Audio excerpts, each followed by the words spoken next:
ಗುರುಗಳೇ ನಮಸ್ಕಾರ. ನಮಸ್ಕಾರ ಹರೀಶ್ ಜಿ, ಚೆನ್ನಾಗಿದ್ದೀರಾ? ಚೆನ್ನಾಗಿದ್ದೀನಿ. ಇಡೀ ಭಾರತ ದೇಶ ಮತ್ತು ವಿಶ್ವ ಈಗ ಭಾರತದ ಕಡೆ ತಿರುಗಿ ನೋಡ್ತಾ ಇದೆ. ಎಲ್ಲೆಲ್ಲೂ ಕುಂಭಮೇಳ, ಮಹಾಕುಂಭಮೇಳದ ಸದ್ದೇ ಜೋರಾಗಿದೆ. ಗುರುಗಳೇ, ಬೇಸಿಕ್ ಆಗಿ ನಾವು ಅರ್ಥ ಮಾಡ್ಕೋಬೇಕಾಗಿರೋದು ಈ ಕುಂಭಮೇಳದ ಮೂಲ ಏನು ಅಂತ. ಇವತ್ತು ನಮ್ಮ ಭಾರತ ದೇಶದಲ್ಲಿ ಒಂದು ದೊಡ್ಡ ಮಹಾಕುಂಭಮೇಳ ನಡೀತಾ ಇದೆ. ಈ ಕುಂಭ ನಡೆಯೋ ಜಾಗದಲ್ಲಿ ಮೇಳ ನಡೀತಾ ಇರೋದ್ರಿಂದ ಕುಂಭಮೇಳ ಅಂತ ಕರೆದಿದ್ದಾರೆ. ಈಗ ನಿಮಗೆ ಕುಂಭ ಅಂದ್ರೇನು, ಮೇಳ ಅಂತ ಅಂದ್ರೇನು ಅನ್ನೋದು ಎರಡು ಪದಗಳಿದೆ ಇಲ್ಲಿ. ಕುಂಭ ಅನ್ನೋ ನಡೆಯೋ ಜಾಗದಲ್ಲಿ ಮೇಳ ನಡೀತಾ ಇರೋದ್ರಿಂದ ಇದು ಕುಂಭಮೇಳ. ಹಾಗಿದ್ರೆ ಕುಂಭ ಅಂತೇನು ಅಂತ ಅರ್ಥ ಮಾಡ್ಕೋಬೇಕು. ಮತ್ತು ಇಡೀ ಪ್ರಪಂಚದಲ್ಲಿಯೇ ಅತಿ ಹೆಚ್ಚು ಜನ ಸೇರುವಂತಹ ಮೇಳ ಇದು. ಇನ್ನೆಲ್ಲಿಯೂ ಕೂಡ ಪ್ರಪಂಚದ ಯಾವುದೇ ಜಾಗದಲ್ಲಿ ಇಷ್ಟು ಜನ ಧಾರ್ಮಿಕವಾಗಿ ಯಾರೂ ಕರಿದೇನೆ ತಮ್ಮ ಮನಸ್ಸಿಗಾಗಿ, ಸಂತೋಷಕ್ಕಾಗಿ, ತಾವು ಮುಕ್ತಿಯನ್ನು ಹೊಂದೋದಕ್ಕಾಗಿ, ತಾವು ಭಗವಂತನಲ್ಲಿ ಲೀನವಾಗುವುದಕ್ಕಾಗಿ, ಭಗವಂತನ ಆಶೀರ್ವಾದ ಪಡ್ಕೊಳ್ಳೋಕ್ಕಾಗಿ ಒಂದು ನದಿಯ ನೀರಿನಲ್ಲಿ ಬಂದು ಮುಳುಗುವಂತಹ ಈ ಪ್ರಕ್ರಿಯೆ ಇದೆಯಲ್ಲ, ಇದು ಪ್ರಪಂಚದಲ್ಲಿ ಎಲ್ಲೂ ನಡೆಯೋದಕ್ಕೆ ಸಾಧ್ಯವಿಲ್ಲ.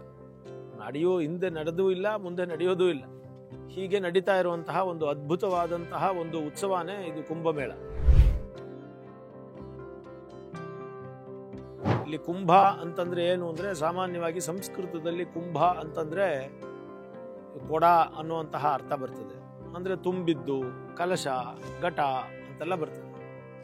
ಇನ್ನು ಎರಡನೇದು, ನಮ್ಮ ರಾಶಿ ಚಕ್ರದಲ್ಲೂ ಕೂಡ ಭಾರತೀಯ ಪಂಚಾಂಗದ ಒಂದು ಕಾಲ ಗಣನೆಯ ಲೆಕ್ಕದಲ್ಲಿಯೂ ಕೂಡ ಒಂದು ಕುಂಭ ರಾಶಿ ಅಂತ ಒಂದು ಕೂಡ ಬರುತ್ತೆ. ಅಲ್ಲಿಯೂ ಕೂಡ ಒಂದು ಕುಂಭ ಅಂದ್ರೆ ಅಲ್ಲಿಯೂ ಕಲಶ ಅನ್ನೋದೇ ಬರುತ್ತೆ. ಹಾಗಿದ್ರೆ ಇಲ್ಲಿ ಕುಂಭ ಅಂದ್ರೆ ಏನು ಅಂತ ಅರ್ಥ ಮಾಡ್ಕೊಳ್ಳೋದಾದ್ರೆ, ಕೊಡವೆ, ಕಲಶವೆ, ಅಥವಾ ಪೂಜೆಗಿಟ್ಟಿರೋ ಒಂದು ಚೊಂಬೆ, ಏನಿದು ಕುಂಭ ಅಂತ ಕರಿತೀರಲ್ಲ, ಅಥವಾ ಬರೀ ಕುಂಭ ರಾಶಿನ, ಅಥವಾ ಕುಂಭ ರಾಶಿಗೂ ಇದಕ್ಕೂ ಏನಾದರೂ ಸಂಬಂಧ ಇದೆಯಾ? ಹೀಗೆಲ್ಲ ಪ್ರಶ್ನೆಗಳು ಬಂದಾಗ ಬಹಳ ಸುಲಭವಾಗಿ ಇದಕ್ಕೆ ಉತ್ತರ ಏನಪ್ಪಾ ಅಂದ್ರೆ, ಏನಿದು ಕುಂಭ ಅಂದ್ರೆ ಅಮೃತ ಕುಂಭ ಅಂತ. ಅಮೃತವನ್ನು ತುಂಬಿರುವಂತಹ ಯಾವ ಕೊಡ ಇದೆಯೋ ಅದು ಅಮೃತದ ಕೊಡ, ಅಂದ್ರೆ ಅಮೃತ ತುಂಬಿರುವಂತಹ ಕೊಡ, ಇದು ಕುಂಭ. ಇದಕ್ಕೂ ಕುಂಭಮೇಳಕ್ಕೂ ಏನ್ ಸಂಬಂಧ? ಎಲ್ಲಿಂದ ಕೊಡಕ್ಕೂ, ಅಮೃತ ತುಂಬಿದ ಕೊಡಕ್ಕೂ ಕುಂಭಮೇಳಕ್ಕೂ ಸಂಬಂಧ? ಯಾಕೆ ಇದನ್ನು ಕರೀತಾರೆ ಅನ್ನೋದಕ್ಕೆ ಹೋದ್ರೆ, ಆಗ ಹರೀಶ್ ಜಿ ಇದ್ರ ಮೂಲಕ್ಕೆ ಹೋಗ್ಬೇಕು ನಾವು.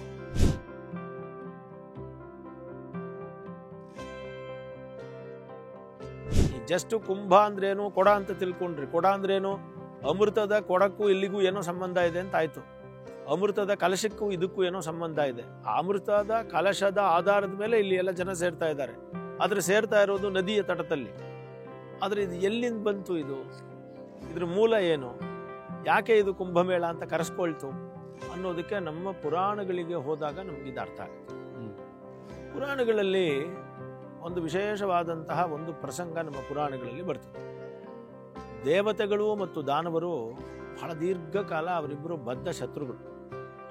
ದೇವತೆಗಳನ್ನ ಆಕ್ರಮಿಸೋದಕ್ಕೆ ರಾಕ್ಷಸರು, ರಾಕ್ಷಸರನ್ನ ಸದೆ ಬಡಿಯೋದಕ್ಕೆ ದೇವತೆಗಳು ನಿರಂತರವಾಗಿ ಪ್ರಯತ್ನವನ್ನು ಮಾಡ್ತಾನೆ ಇರ್ತಾರೆ. ಇದು ದೇವಾಸುರ ಯುದ್ಧ ಅಂತ ಬರ್ತದೆ. ದೇವತೆಗಳು ಮತ್ತು ಅಸುರರು, ಸುರರು ಅಸುರರು ಬೇರೆ ಯಾರು ಅಲ್ಲ, ಎಲ್ಲ ಅಣ್ಣ ತಮ್ಮಂದಿರೇ. ಆದ್ರೆ ಒಂದು ಕಾಲಘಟ್ಟದಿಂದಲೂ, ಅಂದ್ರೆ ವೇದಗಳ ಆರಂಭ ಕಾಲದಿಂದಲೂ, ಸೃಷ್ಟಿಯ ಆರಂಭ ಕಾಲದಿಂದಲೂ, ಈ ಪ್ರಪಂಚ ಉತ್ಪತ್ತಿ ಆದಾಗಲಿಂದಲೂ ದೇವತೆಗಳಿಗೂ ರಾಕ್ಷಸರಿಗೂ ಕೆಲವು ವಿಚಾರಗಳಲ್ಲಿ ಭಿನ್ನಾಭಿಪ್ರಾಯಗಳಿವೆ. ದೇವತೆಗಳು ಜಗತ್ತಿಗೆ ಒಳ್ಳೆಯದನ್ನು ಮಾಡಬೇಕು ಅನ್ನೋದಾದ್ರೆ, ಅಸುರರು ಅದನ್ನು ನಾಶ ಮಾಡೋದಕ್ಕೆ ಪ್ರಯತ್ನ ಪಡ್ತಾರೆ. ಹಾಗಾಗಿ ಅಸುರರಿಗೂ ಸುರರಿಗೂ ಯುದ್ಧ ನಡ್ಕೊಂಡು ಬರ್ತಾನೇ ಇರ್ತು. ಹೀಗಾಗಿ ಏನಾಗ್ತಿತ್ತು, ಅಸುರರು ಸುರರ ಮೇಲೆ, ಸುರರು ಅಸುರರ ಮೇಲೆ ಯುದ್ಧ ಮಾಡ್ತಾ ಬಹಳ ಜೀವನದಲ್ಲಿ ಬಹಳ ಜನ ಸಾಯ್ತಾ ಇದ್ರು. ಸುರರು ಸಾಯ್ತಾ ಇದ್ರು, ಅಸುರರು ಸಾಯ್ತಾ ಇದ್ರು. ಈಗ ಇವರಿಬ್ಬರಿಗೂ ಒಂದು ಮನಸ್ಸು ಬಂತು, ಹೇಗಾದ್ರೂ ಮಾಡಿ ಅಮೃತಪಾನವನ್ನು ಮಾಡಿಬಿಟ್ರೆ ನಾವಿಬ್ರು ಸಾವಿಲ್ದೇ ಇರೋಂಗೆ ಆಗ್ಬಿಡ್ತೀವಿ ಅನ್ನೋದು ಅವ್ರ ಮನಸ್ಸಿಗೆ ಬಂದ್ಬಿಡ್ತು. ಸೊ ಆದ್ರೆ ಕೇವಲ ಸುರರೇ ಅಮೃತವನ್ನ ಪಡ್ಕೊಳ್ಳೋ ಅಷ್ಟು ಶಕ್ತಿ ಇರಲಿಲ್ಲ, ಕೇವಲ ಅಸುರರಿಗೆ ಪಡ್ಕೊಳ್ಳೋ ಶಕ್ತಿನೂ ಇರಲಿಲ್ಲ. ಸೊ ಅಸುರರು ಮತ್ತು ಸುರರು ಒಂದಾಗಲೇಬೇಕಾಗಿತ್ತು ಸಮುದ್ರಕ್ಕೆ. ಯಾಕೆಂದ್ರೆ ಇದನ್ನ ಅಮೃತವನ್ನು ಪಡೆಯೋದಕ್ಕೆ. ಯಾಕೆ ಅಂದ್ರೆ ಸಮುದ್ರವನ್ನು ಕಡಿಬೇಕಾಗಿತ್ತು. ಇದನ್ನ ಅಮೃತವನ್ನು ಪಡಿಬೇಕಾದ್ರೆ ಸಮುದ್ರವನ್ನು ಕಡಿಬೇಕಾಗಿತ್ತು, ಅದನ್ನು ಮಂಥನ ಮಾಡಬೇಕಾಗಿತ್ತು. ಇದು ಒಬ್ಬರ ಕೈಲಿ ಆಗ್ತಾ ಇರಲಿಲ್ಲ. ಕಡೆಗೆ ಇವರೆಲ್ಲ ಸೇರಿ ಒಂದು ತೀರ್ಮಾನಕ್ಕೆ ಬಂದರು. ನಮ್ಮಿಬ್ಬರೂ ಯುದ್ಧ ಮಾಡ್ತಾ ಇದ್ದೀವಿ, ಇಬ್ಬರೂ ಸಾಯ್ತಾ ಇದ್ದೀವಿ ಸರಿ, ಆದರೆ ಯುದ್ಧದ ವಿಷಯಗಳು ಆಮೇಲೆ ಇರಲಿ. ಇಬ್ಬರೂ ಅಮೃತ ಕುಡಿದ್ಬಿಟ್ರೆ ಈ ಸಮಸ್ಯೆನೇ ಇಲ್ವೋ ಇಬ್ರಿಗೂ? ಈಗ ಯುದ್ಧ ಆದರೂ ನಾವಿಬ್ಬರು ಸಾಯೋದಿಲ್ವೋ? ಹಾಗಾಗಿ ಏನು ಮಾಡೋದು, ಸಮುದ್ರ ಮಂಥನವನ್ನು ಮಾಡಿಬಿಡೋಣ.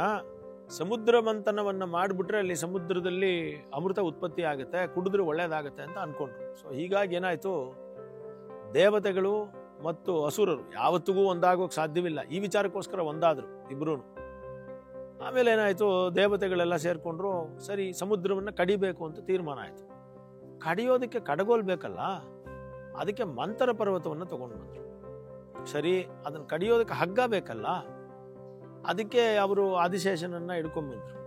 ಅವನ್ನ ಕೇಳಿದ್ರು, ಆಯಿತು. ಅವನು ಈ ಸರ್ಪ ರಾಜರು ಬಂದರು, ಇವರೆಲ್ಲ ಇದ್ದಾರಲ್ಲ, ವಾಸುಕಿ, ತಕ್ಷಕ, ಆದಿಶೇಷ ಎಲ್ಲ, ಇವ್ರನ್ನ ತಗೊಂಡ್ರು.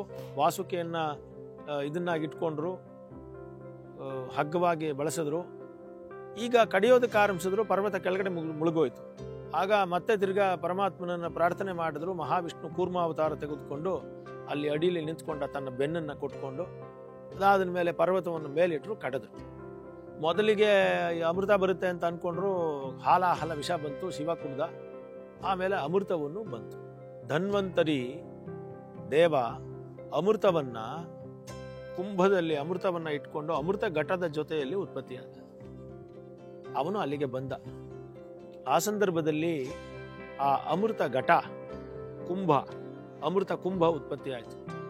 ಕಡೆಗೆ ದೇವತೆಗಳು ಮತ್ತು ರಾಕ್ಷಸರು ಹಂಚಿಕೊಳ್ಳುವ ಸಂದರ್ಭದಲ್ಲಿ ಮೋಹಿನಿ ಅವತಾರವನ್ನು ತಾಳಿ ದೇವತೆಗಳಿಗೆ ಅದನ್ನು ಉಣಬಡಿಸಿ ರಾಕ್ಷಸರಿಗೆ ಇಲ್ಲದೇ ಇರೋಂಗೆ ನೋಡಿಕೊಂಡು ಮಹಾತ್ಮ ಅವನು ನಾರಾಯಣ ಮೋಹಿನಿ ರೂಪದಲ್ಲಿ ಪ್ರಪಂಚವನ್ನು ರಕ್ಷಣೆ ಮಾಡ್ತಾನೆ. ಈ ಸಂದರ್ಭದಲ್ಲಿ ಆ ಕುಂಭದಿಂದ ಒಂದು ಹನಿ ಅಮೃತ ಒಂದು ಜಾಗದಲ್ಲಿ ಬಿತ್ತು, ಅದೇ ಪ್ರಯಾಗರಾಜ. ಸೊ ಅಮೃತ ಕುಂಭದ ಬಿಂದು ಬಿದ್ದಿದ್ರಿಂದಾನೇ ಅಲ್ಲಿ ಮಹಾಕುಂಭ ಮೇಳ ನಡೀತಾರೆ. ಯಾಕೆಂದ್ರೆ ಯಾವ ಜಾಗದಲ್ಲಿ ಗಂಗಾ, ಯಮುನಾ ಮತ್ತು ಸರಸ್ವತಿಯರು ಮೂರು ಪವಿತ್ರವಾದ ನದಿಗಳು ಸಂಗಮವಾಗ್ತಾ ಇದೆಯೋ, ಯಾವ ಜಾಗದಲ್ಲಿ ಆ ಅಮೃತದ ಬಿಂದು ಬಿತ್ತು ಅಂತ ಹೇಳ್ತಾರೋ ಆ ಜಾಗದಲ್ಲಿ ಕರೆಕ್ಟಾಗಿ ಅಲ್ಲಿಗೆ ಗುರು ವೃಷಭಕ್ಕೆ ಬಂದಾಗ ಅಲ್ಲಿ ಅದು ಕುಂಭಮೇಳ, ಅಲ್ಲಿ ಕುಂಭ ಸಂಭವಿಸ್ತದೆ.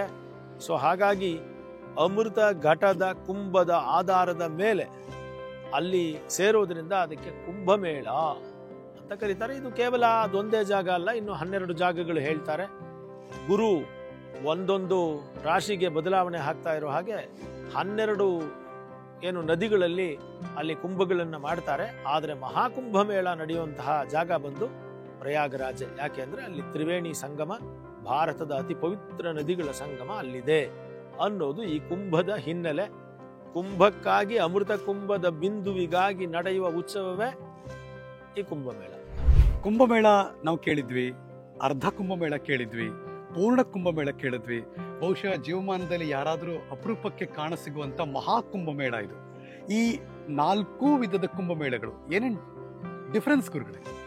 ಅಂದ್ರೆ ಪ್ರತಿ ವರ್ಷ ಏನು ಅಂತಂದ್ರೆ, ಈಗ 6 ವರ್ಷಕ್ಕೊಂದ್ಸಲ ನಡೆಯುತ್ತೆ, 12 ವರ್ಷಕ್ಕೊಂದ್ಸಲ ನಡೆಯುತ್ತೆ. ಆದರೆ 144 ವರ್ಷಕ್ಕೆ ಅಂದ್ರೆ ಅದರ ಆವರ್ತನದಲ್ಲಿ ನಡೆಯುತ್ತಲ್ಲ, ಅದು ಮಹಾಕುಂಭಮೇಳವಾಗುತ್ತೆ. ಯಾಕೆಂದ್ರೆ ನಾನೀಗಾಗಲೇ ಹೇಳಿದ ಹಾಗೆ ಗುರುವಿನ ಬದಲಾವಣೆಯನ್ನು ಇಟ್ಕೊಂಡು ಅದು ಆಗ್ತಾ ಇರುತ್ತೆ. ಇವಾಗ ನೋಡಿ, ಒಂದು ರಾಶಿಯಲ್ಲಿ ಗುರು ಇದ್ರೆ, ಇವಾಗ ಇವತ್ತು ವೃಷಭ ರಾಶಿಯಲ್ಲಿ ಗುರು ಇದ್ದಾರೆ. ಗುರುವಿನ ಸಂಚಾರ ಒಂದು ರಾಶಿಯಿಂದ ಇನ್ನೊಂದು ರಾಶಿಗೆ ಅಂದ್ರೆ 30 ಡಿಗ್ರಿ ಹೋಗೋದಕ್ಕೆ 1 ವರ್ಷ ತಗೊಳ್ತಾನೆ. ಹೀಗೆ ಒಂದೊಂದು ವರ್ಷವೇ ಹೋದಾಗ 6 ವರ್ಷಗಳು ಕಳೆದಾಗ ಅದು ಅರ್ಧ ಕುಂಭವಾಗುತ್ತೆ. ಅದೇ 12 ರಾಶಿಯಲ್ಲಿಯೂ ಬಂದು ಅಂದ್ರೆ ವೃಷಭ ರಾಶಿಯಿಂದ ವೃಷಭ ರಾಶಿಗೆ ಬರುವಷ್ಟರೊಳಗೆ 12 ವರ್ಷ ಆಗುತ್ತೆ. ಹಾಗೆ 12 ವರ್ಷ ಆದಾಗ ಏನಾಗುತ್ತೆ, ಅದು ಒಂದು ಪೂರ್ಣ ಕುಂಭ ಆಗುತ್ತೆ. ಅದೇ 12ರ ಆವರ್ತನದಲ್ಲಿ ಮತ್ತೆ ಬಂದಾಗ ಏನಾಗುತ್ತೆ, ಮಹಾಕುಂಭಮೇಳವಾಗುತ್ತೆ. ಆದರೆ 144 ವರ್ಷಕ್ಕೆ ಬಂದಾಗ ಮಹಾಕುಂಭಮೇಳ ಆಗಿ ಇವತ್ತಿನ ಏನು ಆಚರಣೆ ಮಾಡ್ತಾ ಇದೀವಿ ಮಹಾಕುಂಭಮೇಳವಾಗಿ ಆಗ್ತದೆ. ಯಾಕೆಂದ್ರೆ ಇಂತಹ ಘಟನೆ 144 ವರ್ಷಗಳಿಗೆ ಒಂದ್ಸಲ ನಡೆಯುತ್ತೆ. ಯಾಕಂದ್ರೆ 12 × 12 ನಾವು ಕ್ಯಾಲ್ಕುಲೇಟ್ ಮಾಡ್ಕೊಂಡಾಗ ಅದು ಬರುತ್ತೆ. ಸೊ ಹಾಗಾಗಿ ಇದು ಜೀವಮಾನದಲ್ಲಿ ಒಂದು ಸಲದ ಸಾಧನೆ. ಯಾಕೆ ಅಂತಂದ್ರೆ ಅಷ್ಟು ವರ್ಷ ಯಾರು ಬದುಕೋದೇ ಇಲ್ಲ. ನೀವು ಸಾಮಾನ್ಯವಾಗಿ 12 ವರ್ಷ ಬದುಕ್ಬೋದು, ಅಥವಾ 64 ವರ್ಷ ಬದುಕ್ಬೋದು, 100 ವರ್ಷ, 104, 112 ವರ್ಷ, 120 ವರ್ಷ ಎಲ್ಲ ಬದುಕ್ಬೋದು. ಬಟ್ 144 ವರ್ಷದಲ್ಲಿ ಒಂದು ಕುಂಭಮೇಳವನ್ನು ನೀವು ಸ್ನಾನ ಮಾಡಿ ಮತ್ತೊಂದು ಕುಂಭಮೇಳದಲ್ಲಿ 144 ವರ್ಷಕ್ಕೆ ಇನ್ನೊಂದು ಕುಂಭಮೇಳಕ್ಕೆ ನೋಡುವಂತಹದ್ದು ಮನುಷ್ಯ ಮಾತ್ರದವರಿಗೆ ಸಾಧ್ಯ ಆಗೋದಿಲ್ಲ. ಹಾಗಾಗಿ ಈ ಜೀವಮಾನದಲ್ಲಿ ಇವನಿಗೆ ಬಂದಿರುವ ಒಂದು ದೊಡ್ಡ ಸಾಧನೆ ಇದು. ಆ ಲೆಕ್ಕಾಚಾರದ ಪ್ರಕಾರ ಇದು ಯಾವ ಕಾಲಗಣನೆಯ ಮೂಲಕ ನಾವು ಹೇಳ್ತಾ ಇದ್ದೀವಿ? ಗುರು ವೃಷಭ ರಾಶಿಯಲ್ಲಿ ಇವಾಗಿದ್ದಾನೆ. ಇನ್ನು ನೆಕ್ಸ್ಟ್ ಕುಂಭಮೇಳ ಬರಬೇಕು ಅಂದ್ರೆ ಇನ್ನೆಷ್ಟು ವರ್ಷ ಬೇಕು? ತಿರ್ಗಾ 12 ವರ್ಷ ಬೇಕು. ಯಾಕೆಂದ್ರೆ ನೆಕ್ಸ್ಟ್ ವೃಷಭ ರಾಶಿಗೆ, ವೃಷಭದಿಂದ ಮಿಥುನ ನೆಕ್ಸ್ಟ್ ಹೋಗ್ತಾ ಹಿಂಗೆ ಬರೋದಕ್ಕೆ 12 ವರ್ಷ ಬೇಕು. ಆ ರೀತಿ ಆವರ್ತನಗಳನ್ನಾಗಿ ಅವನು ವಾಪಸ್ ಬರೋದಷ್ಟಕ್ಕೆ ನೀವು ಜೀವವೇ ಸಾಧ್ಯವಿಲ್ಲ 144 ವರ್ಷಕ್ಕೆ. ಹಾಗಾಗಿ ಇದು ಮಹಾಕುಂಭಮೇಳ ಅನ್ನುವಂತಹ ಹೆಸರನ್ನ ತಗೊಂಡಿದೆ. ಇಡೀ ಜಗತ್ತಲ್ಲಿ ಬಹುಶಃ ಈ ಥರದೊಂದು ಧಾರ್ಮಿಕ ಮತ್ತು ಸಾಂಸ್ಕೃತಿಕ ಮೇಳೈಸುವಿಕೆ ನಡೆಯೋಕೆ ಸಾಧ್ಯನೇ ಇಲ್ಲ ಅನ್ಸುತ್ತೆ. ಒಂದು ಲೆಕ್ಕಾಚಾರದ ಪ್ರಕಾರ ಗುರುಗಳೇ 45 ಕೋಟಿಗೂ ಅಧಿಕ ಮಂದಿ ಬಂದಿಲ್ಲಿ ಪುಣ್ಯ ಸ್ನಾನ ಮಾಡ್ತಾರೆ ಅಂತ. ಈ ಪ್ರಮಾಣದಲ್ಲಿ ಒಂದು ಮೇಳಕ್ಕೆ ಬರುವ ಕಲ್ಪನೆ ಮಾಡ್ಕೊಂಡ್ರೆ ಅಬ್ಬಬ್ಬಾ ಅನ್ಸುತ್ತೆ. ಇದ್ರ ಹಿನ್ನೆಲೆ ಏನು? ಇಷ್ಟು ಜನ ಬರೋ ಕಾರಣ ಏನು ಗುರುಗಳೇ? ಇದು ಇಷ್ಟು ಹಿನ್ನೆಲೆ ಯೋಚನೆ ಮಾಡಬೇಕಾಗಿರೋದೇನು ಅಂತಂದ್ರೆ ಸಹಸ್ರ ವರ್ಷಗಳಿಂದ ನಡ್ಕೊಂಡ್ ಬಂದಿರುವಂತಹ ಪದ್ಧತಿ, ಆಚರಣೆಗಳು ಮತ್ತು ನಂಬಿಕೆಗಳು. ಒಂದು ಲೆಕ್ಕಾಚಾರದ ಪ್ರಕಾರ ಗುರುಗಳೇ, ಅಮೆರಿಕ ದೇಶದ ಜನಸಂಖ್ಯೆಯನ್ನು ಮೀರಿ ಇಲ್ಲಿಗೆ ಜನಸಂಖ್ಯೆ ಬರುತ್ತೆ ಪುಣ್ಯ ಸ್ನಾನ ಮಾಡಕ್ಕೆ ಅಂತ. ಅಮೇರಿಕಾ, ರಷ್ಯಾ, ಜರ್ಮನಿ, ಯುರೋಪು ಇವುಗಳೆಲ್ಲವನ್ನೂ ಕ್ಯಾಲ್ಕುಲೇಟ್ ಮಾಡಿದ್ರು ಆಸ್ಟ್ರೇಲಿಯಾದಂತಹ ವಿರಳವಾದ ಜನಸಂಖ್ಯೆ ಇರೋರನ್ನ ತಗೊಂಡ್ಬಿಟ್ರಂತೂ ಇಲ್ವೇ ಇಲ್ಲ. ಏಷ್ಯಾದಲ್ಲೇ ಜನಸಂಖ್ಯೆ ಜಾಸ್ತಿ, ಇಡೀ ಪ್ರಪಂಚದಲ್ಲಿ ಏಷ್ಯಾದ ಜನಸಂಖ್ಯೆ ಜಾಸ್ತಿ. ಹಾಗೆ ನೋಡಿದ್ರೆ ಭಾರತದ, ಚೈನಾದ ಜನಸಂಖ್ಯೆಗೆ ಸಮಾನ ಮಾಡೋಕ್ಕೆ ನೀವು ಆ ಎಲ್ಲ ದೇಶಗಳದನ್ನು ಹಾಕಿದ್ರೂ ಆಗೋದಿಲ್ಲ. ಅಂಥದ್ರಲ್ಲಿ ಭಾರತದಂತಹ ರಾಷ್ಟ್ರದಲ್ಲಿ, ಅದು ಆಧ್ಯಾತ್ಮಿಕ ರಾಷ್ಟ್ರದಲ್ಲಿ, ನಂಬಿಕೆ ಇಟ್ಟಿರುವ ರಾಷ್ಟ್ರದಲ್ಲಿ ಅರ್ಧ ಜನಸಂಖ್ಯೆ ಭಾಗವಹಿಸ್ಬಿಟ್ರು ಪ್ರಪಂಚದ ಅರ್ಧ ಜನಸಂಖ್ಯೆ ಬಂದಂಗೆ ಆಗೋಯ್ತಲ್ಲ. ಯಾವ ದೇಶಗಳಿಗೂ ಸಮ ಇಲ್ಲ. ಇದು ಅಷ್ಟು ಜಾಸ್ತಿ ಜನ ಬರ್ತಾರೆ. ಕಾರಣ ಏನು ಅಂತಂದ್ರೆ, ಈ ಗಂಗಾ ನದಿ ಅನ್ನೋದು ಅತಿ ಪವಿತ್ರ ಅನ್ನೋದನ್ನ ನಮಗೆ ಹುಟ್ಟದಾಗ್ಲಿಂದಾನು ಹೇಳ್ಕೊಟ್ಟಿದ್ದಾರೆ. ಗಂಗೆ ಚ ಯಮುನೆ ಚೈವ ಗೋದಾವರಿ ಸರಸ್ವತಿ ನರ್ಮದೆ ಸಿಂಧು ಕಾವೇರಿ ಜಲೇಸ್ಮಿನ್ ಸನ್ನಿಧಿಂಕುರು ಅಂತ ಹೇಳಿ, ನೀವು ನಿಮ್ಮ ಮನೆಯಲ್ಲೇ ಸ್ನಾನ ಮಾಡ್ತಾ ಇದ್ರು ಆ ಮನೆಯ ನೀರಿಗೇನೆ ನೀವು ಎಲ್ಲ ನದಿಗಳನ್ನು ಆವಾಹನೆ ಮಾಡಿ ಸ್ನಾನ ಮಾಡ್ತೀರಿ. ಅಂದ್ರೆ ನಮಗೆ ಅದು ಅತಿ ಪವಿತ್ರವಾದ ನದಿ, ಅತಿ ಪವಿತ್ರವಾದ ನದಿ ಅಂತ ಹೇಳಿ ನಾವು ಹುಟ್ಟದಾಗ್ಲಿಂದ ಹೇಳ್ಕೊಂಡ್ ಬಂದಿದ್ದಾರೆ. ಸೊ ಅಂತಹ ಅತಿ ಪವಿತ್ರವಾದ ನದಿಯಲ್ಲಿ ಆ ಗುರುವಿನ ಸಂಯೋಗದಿಂದ ಕುಂಭಮೇಳ ಆಗುತ್ತೆ ಅಂತಂದ್ರೆ, ಅದು ಗಂಗೆ, ಯಮುನೆ, ಸರಸ್ವತಿ ಮೂರು ಆಗುವಂತಹ ತ್ರಿವೇಣಿ ಸಂಗಮದಲ್ಲಿ ಇಂತಹ ಒಂದು ಸ್ನಾನ ಮಾಡಬೇಕು ಅಂತಂದ್ರೆ ಅತಿ ಪವಿತ್ರ ಅಂತ ಅನಿಸ್ಬಿಡುತ್ತೆ. ಹಾಗಾಗಿ ಜನ, ನಾನು ಹೇಳ್ತೀನಿ, 140 ಕೋಟಿ ಜನಕ್ಕೂ ಹೋಗ್ಬೇಕು ಅಂತ ಆಸೆ ಇದೆ. ಎಷ್ಟೋ ಜನಕ್ಕೆ ಪಾಪ ಅವ್ರಿಗೆ ಹೋಗಕ್ಕೆ ದುಡ್ಡಿಲ್ಲ, ಇನ್ ಕೆಲವರಿಗೆ ಸಮಯ ಇಲ್ಲ, ಇನ್ ಕೆಲವರಿಗೆ ಶಕ್ತಿ ಇಲ್ಲ. ಅಕಸ್ಮಾತ್ ಏನಾದ್ರೂ ನೀವು ಭಾರತದಲ್ಲಿ ಒಂದು 140 ಕೋಟಿ ಜನಸಂಖ್ಯೆಯಲ್ಲಿ ಎಲ್ಲರೂ ಹೋಗ್ತೀರಾ ಅಂತಂದ್ರೆ ಮಿನಿಮಮ್ 100 ಕೋಟಿ ಜನ ಹೋಗೋದಕ್ಕೆ ರೆಡಿ ಇದ್ದಾರೆ. ಅಂದ್ರೆ ನೀವು ಬಂದಿರೋ ಜನ ಅಲ್ಲಿಗೆ 25-40 ಕೋಟಿ ಬರ್ಬೋದು ಅಷ್ಟೇನೆ. ಎಲ್ರಿಗೂ ಅವಕಾಶ ಏನಾದರೂ ಮಾಡಿಕೊಟ್ರೆ 100ಕ್ಕೂ ಅಧಿಕ ಕೋಟಿ ಜನ ಅಲ್ಲಿಗೆ ಹೊರಟೋಗ್ಬಿಡ್ತಾರೆ. ಅಂತಹ ಪವಿತ್ರವಾದ ಮೇಳ ಕುಂಭಮೇಳ. ಇಂತಹ ಒಂದು ಕುಂಭಮೇಳದ ಆ ಒಂದು ಇದಿದೆಯಲ್ಲ, ಈ ಜನ ಸೇರ್ತಾರೆ ಅನ್ನೋದಿದೆಯಲ್ಲ, ಆ ಕಲ್ಪನೆನೂ ಕೂಡ ತಾವು ಹೇಳಿದ್ರಲ್ಲ, ಎಲ್ಲ ರಾಷ್ಟ್ರಗಳು, ಹರೀಶ್ ಅವರು, ಅಮೇರಿಕಾ ಇರ್ಬೋದು, ರಷ್ಯಾ ಇರ್ಬೋದು, ಆಸ್ಟ್ರೇಲಿಯಾ ಇರ್ಬೋದು, ಕೆನಡಾ ಇರ್ಬೋದು, ಚೀಲಿ, ಕೊಲಂಬಿಯಾ, ಯಾವ ದೇಶವೂ ಯೋಚನೆ ಮಾಡೋಕ್ಕಾಗುವುದಿಲ್ಲ. ಆಮೇಲೆ ಆ ಥರದ ಜನ, ಅಷ್ಟೊಂದು ಜನ ಸೇರಿದ್ರೆ ಅವರ ಕೈಲಿ ಈ ನಿರ್ವಹಣೆನೂ ಮಾಡೋಕ್ಕಾಗುವುದಿಲ್ಲ. ಅಂತಹ ಒಂದು ಯಾವ ಆಹ್ವಾನ ಇಲ್ಲದೆ, ಯಾರದೇ ಮೋಟಿವೇಶನ್ ಇಲ್ದೇನೆ, ಅಂದ್ರೆ ನೀ ಬರಲೇಬೇಕು, ಹೋಗ್ಲೇಬೇಕು ಅಂತ ಒತ್ತಾಯ ಇಲ್ದೇನೆ ತಮಗೆ ತಾವೇ ಪ್ರೀತಿಯಿಂದ ಹೋಗುವಂತಹ ಯಾವುದಾದ್ರೂ ಈ ಪ್ರಪಂಚದಲ್ಲೇ ಅತ್ಯದ್ಭುತವಾದ ಒಂದು ಮೇಳ ಇದ್ರೆ ಅದು ಕುಂಭಮೇಳ ಮಾತ್ರ. ಒಂದ್ ಕಡೆ ಜನ ಬರೋದು ಒಂದ್ ಕಡೆ ಆದ್ರೆ, ಅತಿ ಹೆಚ್ಚು ಸಾಧು ಸನ್ಯಾಸಿಗಳು ಕಾಣಸಿಗುವಂತ ಜಾಗ ಈ ಕುಂಭಮೇಳ. ಯಾಕಿದು? ಈ ಪ್ರಶಸ್ತಿ ಏನು? ಅಲ್ಲಿ ಕುಂಭಮೇಳ ಅನ್ನೋದು ಮನುಷ್ಯನ ಮುಕ್ತಿಗೆ ಕಾರಣವಾಗ್ತದೆ ಅನ್ನೋದು ನಂಬಿಕೆ. ನಾನು ಈಗಾಗಲೇ ಹೇಳಿದೆ. ಅದು ಯಾಕೆ ಕುಂಭಮೇಳ ಅತಿ ಪವಿತ್ರ ಅಂತ ಹೇಳಿದ್ರೆ, ಅಲ್ಲಿ ಸಮುದ್ರ ಮಂಥನದ ಅಮೃತ ಬಿದ್ದ ಜಾಗ. ನಾವೆಲ್ಲ ಅಮೃತ ಪುತ್ರರು, ನಮಗೆ ಅಮೃತೀಕರಣ ಬೇಕು. ಅಂದ್ರೆ ಸಾವು ಮತ್ತು ಹುಟ್ಟು ನಮಗೆ ಅನನ್ಯವಾಗಿ ಬಂದಿರುವಂತಹದ್ದು. ಹುಟ್ಟುತ್ತೀವಿ, ಸಾಯ್ತೀವಿ, ಹುಟ್ಟುತ್ತೀವಿ, ಸಾಯ್ತೀವಿ. ಸಂಸಾರ ಚಕ್ರ ನಮ್ಮ ಭಾರತೀಯ ಪರಂಪರೆನೇ ಅಧ್ಯಾತ್ಮ ಪರಂಪರೆ, ಸನಾತನ ಪರಂಪರೆ. ಇಲ್ಲಿನ ಮುಖ್ಯ ಗುರಿ ಏನು ಅಂತಂದ್ರೆ, ಈ ಸಂಸಾರದಿಂದ ನಾವು ಹೊರಗೆ ಬರಬೇಕು, ಜನನ ಮರಣಗಳ ಚಕ್ರಗಳಿಂದ ಆಚೆಗೆ ಬರಬೇಕು, ನಾವು ಮುಕ್ತಿಯನ್ನು ಪಡಿಬೇಕು, ಅಮೃತತ್ವದ ಕಡೆಗೆ ಹೋಗ್ಬೇಕು ಅನ್ನೋದಕ್ಕೆ ನಾವೆಲ್ಲ ಹಾತೊರಿತಾ ಇದ್ದೀವಿ. ಆ ಹಾತೊರಿತಾ ಇರುವ ಪ್ರತಿಯೊಬ್ಬ ಜನರಲ್ಲೂ ಕೂಡ ಎಷ್ಟೋ ಜನ ಏನ್ ಮಾಡ್ತಾರೆ, ಸಂಸಾರವನ್ನ ಬಿಟ್ಟು ಸನ್ಯಾಸವನ್ನು ಪ್ರಾಕ್ಟೀಸ್ ಮಾಡ್ತಾ ಇರ್ತಾರೆ. ಅಲ್ಲಿ ಸಾಧುಗಳಾಗ್ತಾರೆ, ಅಘೋರಿಗಳಾಗ್ತಾರೆ. ಅಂದ್ರೆ ಈ ಸಂಸಾರವನ್ನು ಬಿಟ್ಟು ಅಮೃತದ ಕಡೆಗೆ ಹೋಗ್ತಾ ಇದೆ.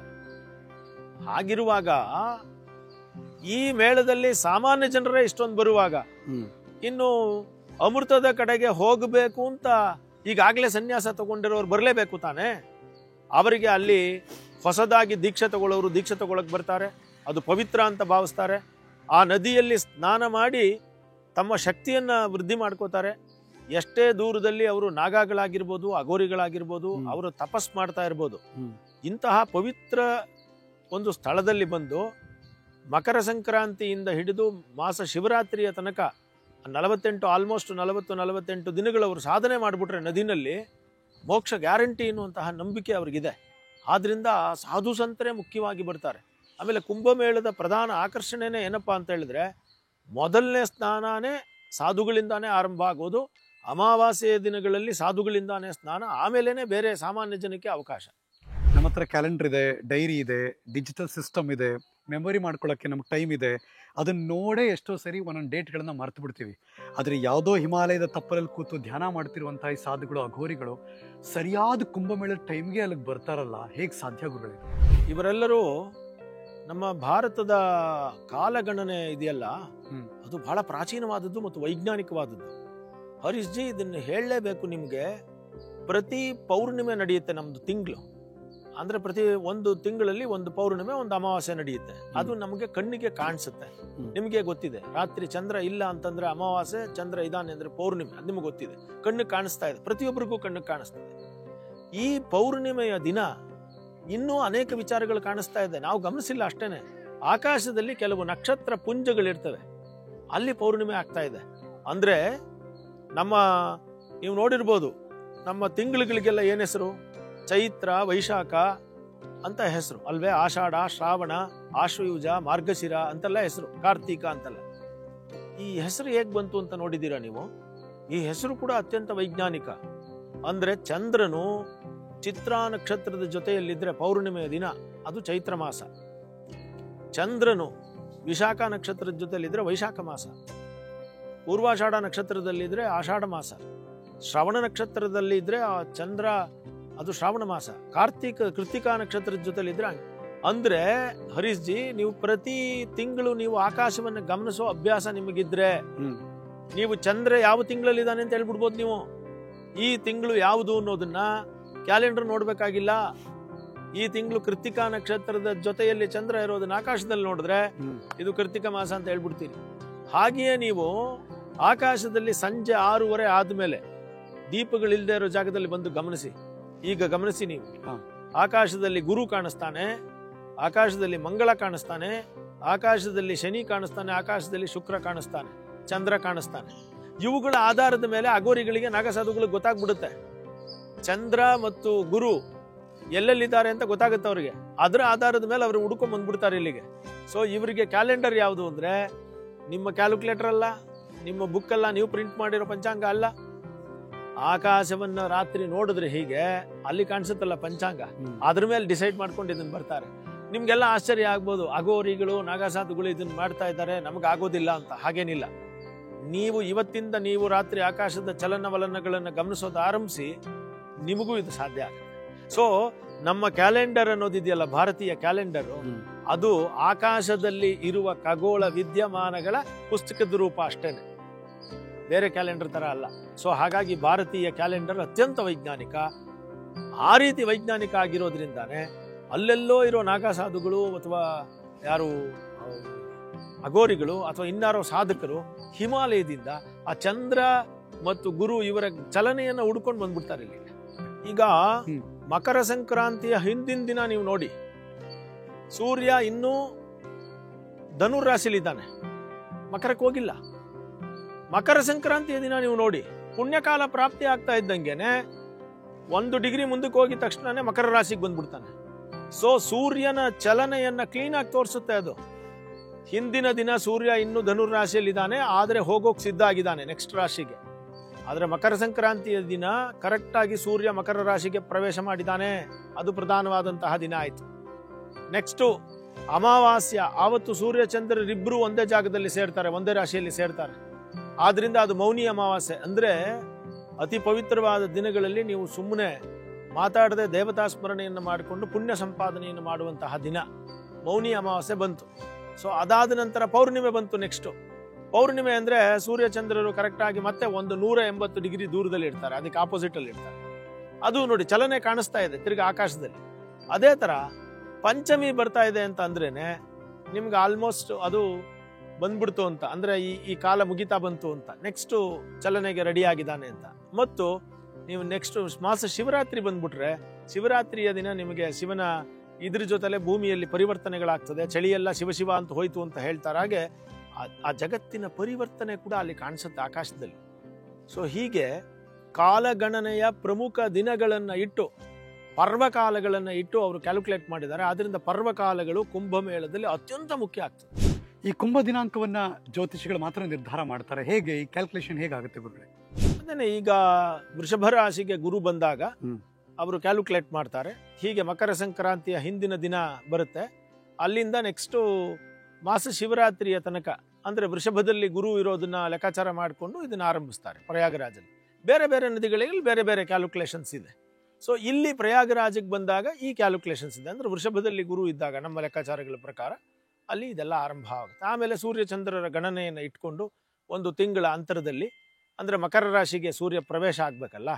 ಈಗ ನಾನು ಹೇಳಿದೆ ಧನುರಾಶಿಲಿದ್ದಾಗ ಅದು ಬರುವುದಿಲ್ಲ, ಅಂದರೆ ವೃಷಭದಲ್ಲಿ ಗುರು ಇರಬೇಕು, ಮಕರದಲ್ಲಿ ಸೂರ್ಯ ಇರಬೇಕು. ಈ ಎರಡೂ ಕಾಂಬಿನೇಷನ್ಸ್ ಸಿದ್ಧ ಆಗಿದ ತಕ್ಷಣನೇ ಬಾಕಿದೆಲ್ಲ ಆಟೋಮೆಟಿಕ್ ಆಗಿ ಬರುತ್ತೆ, ಮಹಾಕುಂಭಮೇಳ ಆರಂಭ. ತುಂಬಾ ಜನ ಗೊತ್ತಿರೋರು ಕುಂಭಮೇಳಕ್ಕೆ ಹೋಗ್ಬೇಕು, ಶಾಹಿ ಸ್ನಾನ ಮಾಡಬೇಕು ಅಂತೆಲ್ಲ ಅನ್ಕೊಂಡಿರ್ತಾರೆ.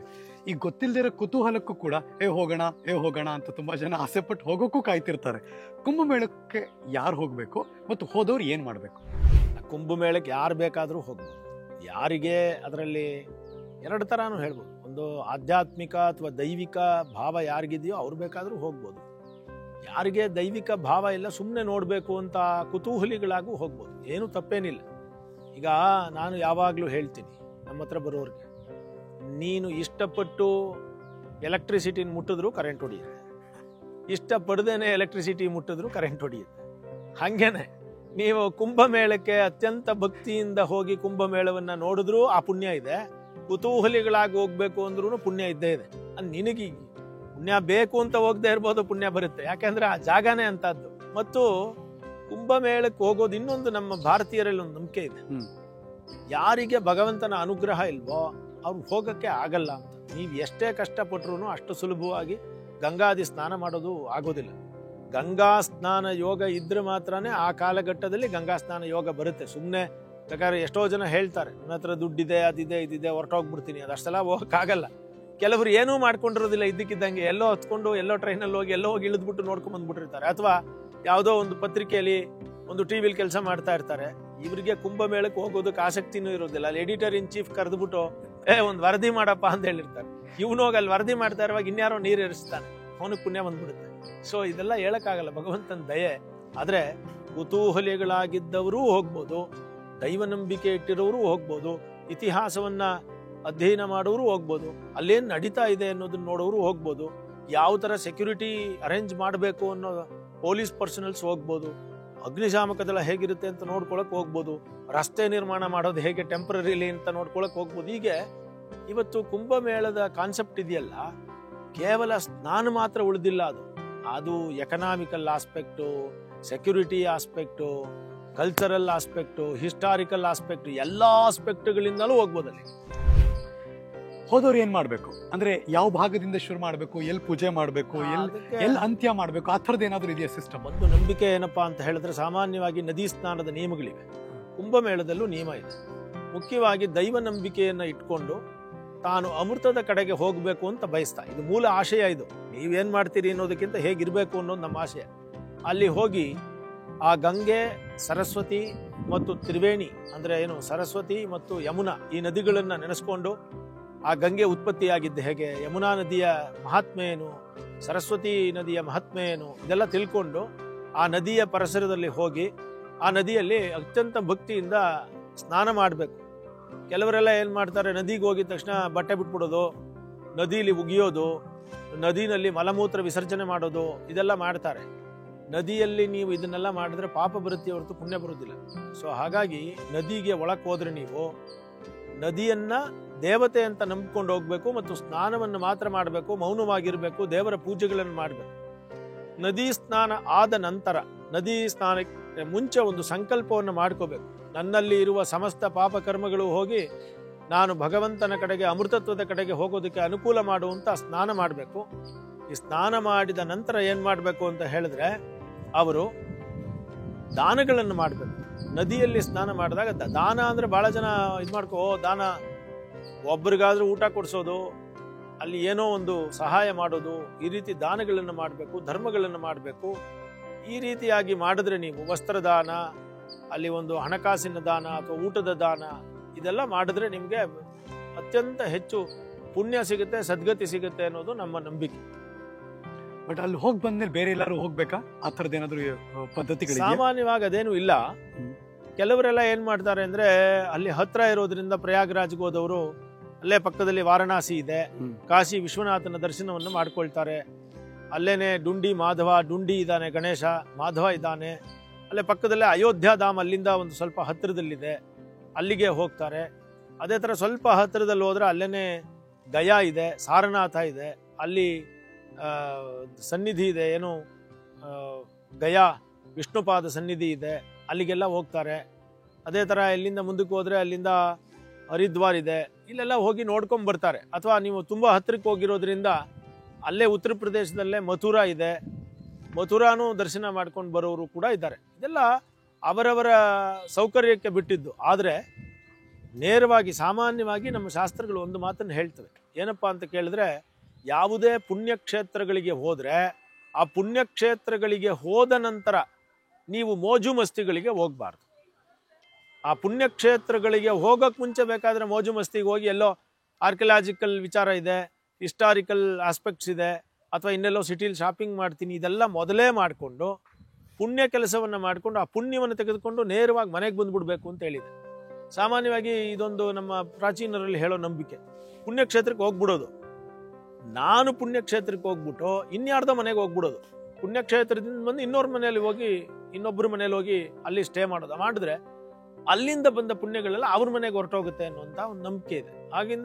ಹಾಗಾಗಿ ಪುಣ್ಯಕ್ಷೇತ್ರ ಯಾತ್ರೆ ಮಾಡಿದವರು ಸಾಮಾನ್ಯವಾಗಿ ಕಾಶಿಗೆ ಹೋದವರು, ರಾಮೇಶ್ವರಂ ಹೋದವರು, ತಿರುಪತಿಗೆ ಹೋದವರು ಅಥವಾ ಅಯೋಧ್ಯೆಗೆ ಹೋದವರು ಅಲ್ಲಿನ ದರ್ಶನವನ್ನು ಮುಗಿಸ್ಕೊಂಡು ನಮ್ಮ ಮನೆ ಬಾಗಿಲಿಗೆ ಬಂದು ಆ ಪುಣ್ಯವನ್ನು ಮನೆಯೊಳಗೆ ಸೇರಿಸ್ಕೋಬೇಕು ಅಂತ ಹೇಳುವಂತಹ ಪದ್ಧತಿ ನಮ್ಮಲ್ಲಿದೆ. ಪಾಪಗಳು ತುಂಬಾ ಮಾಡ್ಬಿಟ್ಟಿರ್ತಾರೆ. ಅಬ್ಬಾ ಈ ಸಾರಿ ಮಹಾಕುಂಭ ಮೇಳಕ್ಕೆ ಹೋಗಿ ಶಾಹಿ ಸ್ನಾನ ಮಾಡ್ಕೊಂಬಂದ್ರೆ ನಾವು ಅದ್ರೆಲ್ಲಿಂದ್ರೆ ಮುಕ್ತಿ ಆಗ್ಬಿಡ್ತೀವಿ ಅಂತ ಅನ್ಕೋಬೇಕಾ? ಖಂಡಿತ ಆಗುತ್ತೆ. ಆ ಪೂರ್ಣವಾದ ನಂಬಿಕೆ ಇದ್ದು ನನ್ನಲ್ಲಿರೋ ಎಲ್ಲ ಪಾಪವೂ ಹೋಗುತ್ತೆ, ಮುಂದೆ ಯಾವತ್ತು ಇಂಥ ಪಾಪಗಳನ್ನು ಮಾಡೋದಿಲ್ಲ ಅಂತ ಅನ್ಕೊಂಡು ಹೋದ್ರೆ ಪಾಪಗಳೆಲ್ಲ ಆಚೆಗೆ ಬಂದ್ಬಿಡುತ್ತೆ. ಆದ್ರೆ ನೀವು ಪಾಪ ಇದೆ, ಅಲ್ಲಿ ಮುಳುಗ್ತೀನಿ, ತಾಳು ನೋಡ್ತೀನಿ, ಹೋಗುತ್ತಾ ಇಲ್ವಾ ಅಂತ ಅನ್ಕೊಳ್ಳೋದು, ಅಥವಾ ಮಾಡ್ಬಿಟ್ಟು ನೆಕ್ಸ್ಟ್ ತಿರ್ಗಾ ಕಂಟಿನ್ಯೂ ಮಾಡ್ತೀನಿ, ಹೆಂಗೂ ಇದ್ದೇ ಇದೆಯಲ್ಲ ಇದು ಅಂತ ಅನ್ಕೊಳ್ಳೋದೆಲ್ಲ ಮಾಡಿದ್ರೆ ಹೋಗೋದಿಲ್ಲ. ಪರಿಪೂರ್ಣವಾಗಿ ಪ್ರಾಯಶ್ಚಿತ್ತ ಅಲ್ವಾ. ನನ್ನ ಮನಸ್ಸಲ್ಲಿ ಇವಾಗ ನೀವು ಇವತ್ತಿಗೂ ಸಂವಿಧಾನ ಏನ್ ಹೇಳುತ್ತೆ, ಏನೋ ಒಂದು ಅಪರಾಧ ಮಾಡಿದವನಿಗೆ ಕೋರ್ಟ್ ಕರ್ಕೊಂಡು ಹೋಗ್ತೀರಿ, ಜೈಲಾಗುತ್ತೆ, ಶಿಕ್ಷೆ ಆಗುತ್ತೆ. ಏನಂತ ಹೇಳ್ತೀರಿ ಜೈಲಲ್ಲಿ? ಅವನು ಮಾಡಿರುವ ಅಪರಾಧವನ್ನ ಅವನು ತಿಳ್ಕೋಬೇಕು, ಮತ್ತೆ ಮಾಡಬಾರ್ದು, ಅದಕ್ಕೋಸ್ಕರ ತಾನೇ ಜೈಲು ಅನ್ನೋದು. ಶಿಕ್ಷೆ ಅಂದ್ಬಿಟ್ಟು ಕೈ ಕಡೀರಿ ಕಾಲ್ ಕಡೀರಿ ಅಂತ ಏನಿಲ್ವಲ್ಲ. ಈಗ ಅದೇ ತಾನೇ ಕಾನ್ಸೆಪ್ಟ್, ಆಧುನಿಕ ಕಾನ್ಸೆಪ್ಟ್. ಇದು ನಮ್ಮ ಶಾಸ್ತ್ರಗಳಲ್ಲೇ ಇದೆ. ಒಂದು ಪಾಪ ಮಾಡ್ದ, ಪಾಪವನ್ನ ಇಷ್ಟಪಟ್ಟು ಮಾಡ್ಲಿಲ್ಲ, ಏನೋ ಕಾರಣಾಂತರದಿಂದ ಪಾಪ ಆಯ್ತು, ಆದ್ರೆ ಅವನ ಮನಸ್ಸಲ್ಲಿ ಅನ್ಕೋಬೇಕು, ನಾನಿನ್ ಪಾಪ ಮಾಡೋದಿಲ್ಲ. ಈಗ ಮಾಡಿರೋ ಪಾಪಕ್ಕೇನ್ ಶಿಕ್ಷೆ? ನಾನು ಹೋಗಿ ಮಹಾಕುಂಭ ಮೇಳದಲ್ಲಿ ಅಲ್ಲಿ ಸಾಧು ಸಂತರ ದರ್ಶನ ಮಾಡಿ, ಅಲ್ಲಿ ಸ್ನಾನ ಮಾಡಿ, ದಾನ ಮಾಡಿ ಬರ್ತೀನಿ ಅಂತ ಅನ್ಕೋಬೇಕು. ಅದು ಮಾಡಿದ್ಮೇಲೆ ಪರಿಶುದ್ಧನಾಗ್ಬೇಕು. ಅವನು ಆಗ್ತಾನೆ ಯಾವಾಗ? ಮತ್ತೆ ನಾನು ನಿನ್ ಮಾಡಲ್ಲಪ್ಪ ಅಂತ ನಿಶ್ಚಯ ಮಾಡಿದಾಗ. ಅದು ಬಿಟ್ಟು ಈಗ ನಾ ಮಾಡಿದೆ ಎಲ್ಲ ಒಟ್ಟಾಗಿ 0 ಬಂದ್ಬಿಡ್ತು ಬ್ಯಾಲೆನ್ಸ್, ಇವಾಗ ನಾ ತಿರ್ಗಾ ಒಂದು 100% ಮತ್ತೆ ಸೇರ್ಸ್ಕೋಬಹುದು ಅಂತ ಹೋದ್ರೆ ಆಗತ್ತೆ, ಅದಾಗುದಿಲ್ಲ. ಅಲ್ಲಿ ಪಾಪ ಹೋಗೋದಿಲ್ಲ. ಯಾಕೆ ಪಾಪ ಹೋಗೋದಿಲ್ಲ ಅಂದ್ರೆ, ಇದೇ ಥಿಯರಿ ಇವಾಗ ಹೇಳಿದ್ನಲ್ಲ, ಜೈಲಿಗೆ ಹೋಗೋದೇ ಮನಃಪರಿವರ್ತನೆಗೋಸ್ಕರನೇ ಹೊರತು ಜೈಲ್ಗೆ ಹಾಕಕ್ಕಲ್ಲ. ನೀವು ಜೈಲ್ಗೆ ಹಾಕಿ 25 ವರ್ಷ ಜೈಲೊಳಗಡೆನೆ ಇದ್ದು ಮನಃಪರಿವರ್ತನೆ ಆಗದೆ ಹೋದ್ರೆ ಏನ್ ಪ್ರಯೋಜನ? ಹಾಗೇನೆ ಇದು ಕುಂಭಮೇಳದಲ್ಲಿ ಹೋಗೋಕ್ ಮುಂಚೆ ಮನಃಪರಿವರ್ತನೆ ಆಗ್ಬೇಕು. ಮನಃಪರಿವರ್ತನೆಯನ್ನು ಮಾಡಿಕೊಂಡು ಭಕ್ತಿಯಿಂದ ಕುಂಭಮೇಳದಲ್ಲಿ ಸ್ನಾನ ಮಾಡಬೇಕು, ಮತ್ತು ಪಾಪವನ್ನು ಮಾಡೋದಿಲ್ಲ ಅಂತ ನಿಶ್ಚಯ ಮಾಡಬೇಕು, ವಾಪಸ್ ಈ ಗ್ರಹಗಳ ಸಂಗಮದ ಈ ಮಹಾಕುಂಭ ಮೇಳದಲ್ಲಿ ಇಂಥ ರಾಶಿ ನಕ್ಷತ್ರದವರು ಹೋದ್ರೆ ಒಳ್ಳೆಯದು ಅವರಿಗೆ ಅನ್ನುವ ಪರ್ಟಿಕ್ಯುಲರ್ ಏನಾದ್ರು ಇದೆಯಾ? ಈಗ ಹಾಗೇನು ಇದೇ ರಾಶಿಯವರು ಇದೆ ಇದು ಅಂತ ಏನಿಲ್ಲ. ಯಾಕೆಂದ್ರೆ ಈವನ್ 40 ಕೋಟಿ ಜನ ಇದ್ದಾರೆ ಅಂತಂದ್ರೆ ಅಲ್ಲ 12 ರಾಶಿಯವರು 27 ನಕ್ಷತ್ರದವರು ಎಲ್ಲ ಪಾದಗಳವರು ಇದ್ದೇ ಇರಬೇಕು. ಯಾಕೆಂದ್ರೆ 12 ಕಾಂಬಿನೇಷನ್ ನೋಡಿದ್ರೆ ನೀವೆಲ್ಲ 1000-2000 ಒಳಗೆ ಬಂದ್ಬಿಡುತ್ತೆ. ಹಾಗಿದ್ರೆ 40 ಕೋಟಿ ಜನ ಇರುವಾಗ ಎಲ್ಲ ಕಾಂಬಿನೇಷನ್ ಅವರು ಇರಬೇಕು. ಹಾಗಾಗಿ ಆ ರೀತಿ ಈ ರಾಶಿಯವರು ಹೋದ್ರೆ ತುಂಬಾ ಒಳ್ಳೇದು, ಈ ರಾಶಿಯವರು ಹೋದ್ರೆ ಅದು ಸಾಧಾರಣ, ಇದು ಮಧ್ಯಮ, ಆ ಥರ ಎಲ್ಲ ಏನಿಲ್ಲ. ಇದು ರಾಶಿಗೂ ಜ್ಯೋತಿಷಕ್ಕೂ ಭವಿಷ್ಯಕ್ಕೂ ಸಂಬಂಧ ಇಲ್ಲದೆ ಇರುವಂತಹದ್ದು. ಇದು ಪ್ರತಿಯೊಬ್ಬ ಮನುಷ್ಯನಿಗೂ ಆಧ್ಯಾತ್ಮಿಕ ಸಾಧನೆ, ಆಧ್ಯಾತ್ಮಿಕ ಉನ್ನತಿ ಮತ್ತು ಮೋಕ್ಷಕ್ಕಾಗಿ ಮಾಡುವ ಪ್ರಯತ್ನ ಆಗಿರೋದ್ರಿಂದ ಪ್ರತಿಯೊಬ್ಬರು ಮಾಡ್ತಾರೆ. ವಯಸ್ಸಾಗಿರುತ್ತೆ, ನಡೆಯೋಕೆ ಕಷ್ಟ ಆಗುತ್ತೆ, ಆದರೆ ಈ ಜನ್ಮದಲ್ಲಿ ಇದು ನೋಡೋಕೆ ಸಿಗುತ್ತೆ ಅಂತ ಟಿವಿಲಿ ನೋಡ್ತಿರ್ತಾರೆ ಅಥವಾ ಇನ್ನೆಲ್ಲ ನೋಡ್ತಿರ್ತಾರೆ, ಹೋಗೋಕ್ಕಾಗಲ್ಲ ಅವರು. ಬಟ್ ಅವರು ಕೂಡ ಈ ಒಂದು ಟೈಮ್ನಲ್ಲಿ ಮಹಾಕುಂಭ ಮೇಳದ ಈ ಅವಧಿಯಲ್ಲಿ ಮನೇಲೆ ಕೂತು ಏನಾದ್ರು ಮಾಡ್ಬೋದು ಅಥವಾ ದೇವಸ್ಥಾನಕ್ಕೆ ಎಲ್ಲರೂ ಹೋಗ್ಬೋದಾ, ಏನು ಮಾಡ್ಬೋದು? ಈಗ ನಮಗೆ ಮೊದಲಿಗಿಂತಲೂ ಕಲಿಗಾಲದಲ್ಲಿ ಧರ್ಮ ಆಚರಣೆ ತುಂಬ ಸುಲಭವಂತೆ. ನಮ್ಮ ಶಾಸ್ತ್ರಗಳು ಹೇಳ್ತವೆ ಕಲಿಗಾಲದಲ್ಲಿ ಧರ್ಮದ ಆಚರಣೆ ತುಂಬ ಸುಲಭ. ನೋಡಿ, ಆ ಕಾಲದಲ್ಲಿ ಕಾಶಿಗೆ ಹೋಗೋದು, ರಾಮೇಶ್ವರಂ ಹೋಗೋದು, ಅಯೋಧ್ಯೆ ಹೋಗೋದೆಲ್ಲ ಹುಡುಗಾಟ್ವೆ. ನಡ್ಕೊಂಡು ಹೋಗ್ಬೇಕಾಗಿತ್ತು, ಪ್ರಾಣಿಗಳು ತಿನ್ಕೊಂಡ್ಬಿಡೋದು, ಮತ್ತೆ ವಾಪಸ್ ಬರೋ ಗ್ಯಾರಂಟಿ ಇರ್ತಿರ್ಲಿಲ್ಲ ಅವನು. ಅದಕ್ಕೆ ಕಾಶಿ ಯಾತ್ರೆ ಮಾಡ್ತೀನಿ ಅಂತಂದ್ರೆ ಯಾವಾಗಲೂ ವಯಸ್ಸಾಗ್ಲಿ ಇನ್ನವರು. ಯಾಕೆಂದ್ರೆ 20 ವರ್ಷದಲ್ಲಿ ಕಾಶಿ ಯಾತ್ರೆಗೆ ಹೊಟ್ಟೋದ್ರೆ ಅವ್ನು ಬರ್ತಾನೋ ಇಲ್ವೋ ಗ್ಯಾರಂಟಿ ಇರಲಿಲ್ಲ. ಸ್ವಲ್ಪ ತಾಳಪ್ಪ, ಒಂದು 4 ಮಕ್ಕಳುಗಳೆಲ್ಲ ಆಗ್ಲಿ, ಆಮೇಲೆ ಕಾಶಿ ಯಾತ್ರೆ ಮಾಡು ಅನ್ನೋರು.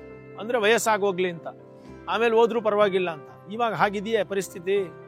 ಕಾಶಿ ಯಾತ್ರೆ ಅಂದ್ರೆ ಇಲ್ಲಿಂದ ನಮ್ಮ ಉದಾಹರಣೆಗೆ ನಮ್ಮ ಮೈಸೂರಿಂದ ನೋಡೋದಾದ್ರೆ ನೀವು ಸರ್ಕಾರವೇ ಟ್ರೈನ್ ಬಿಟ್ಟಿದೆ. 825 ರೂಪಾಯಿ ಕೊಟ್ಟರೆ ಕಾಶಿಗೆ ಹೋಗ್ತೀರಿ. ಆ ಕಾಲದಲ್ಲಿ 825 ಅಲ್ಲ, ಜೀವವನ್ನೇ ಪಣಕ್ಕೆ ಇಟ್ಬಿಟ್ಟು ಕಾಶಿಗೆ ಹೋಗ್ತಾ ಇದ್ರು. ಒಂದೇದು.